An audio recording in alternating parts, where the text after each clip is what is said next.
On Thursday evening, Enzo Maresca, the man who had been handed Chelsea's reins just months before with a promise of reigniting the fire, was out.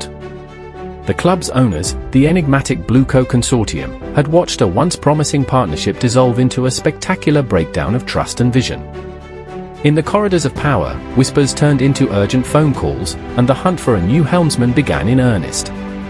Enter Liam Rosenior, a 41-year-old coach whose name had already been circulating in the inner circles of the Premier League. Rosenior's resume was modest on paper: a stint at Hull City, a brief spell at a lower league club, and, most crucially, the current manager of Strasbourg, the French side owned by the very same Blueco group that now controlled Chelsea.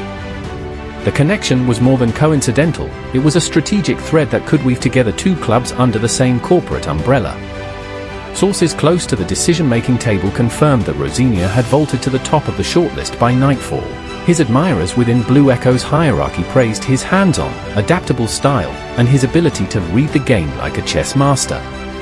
Yet, appointing him would not be a simple matter of swapping a badge. Strasbourg, sitting comfortably in 7th place in League One, would need a swift replacement, and the logistics of moving a coach across borders while maintaining continuity in both leagues added layers of complexity. Meanwhile, the immediate pressure fell on the shoulders of Calum McFarlane, Chelsea's under-21 head coach. With the first team set to face Manchester City at the Etihad on Sunday, a clash that could define the season's trajectory, the club asked McFarlane and his assistant staff to step up. The young manager, accustomed to nurturing talent rather than steering a seasoned squad, would have to prepare the players for a high-octane encounter while also filling in for the press conference on Friday. The prospect of an interim appointment loomed, but Chelsea's brass were adamant. They wanted a permanent solution fast enough that McFarlane would not be forced into a de facto caretaker role against City. The narrative of Chelsea's coaching carousel, however, stretched beyond personalities.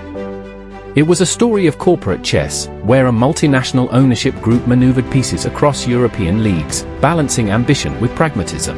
The fate of Maresca's backroom staff, assistant Willy Caballero and others, hung in the balance, their futures uncertain as the club contemplated a clean sweep or a selective retention to preserve continuity.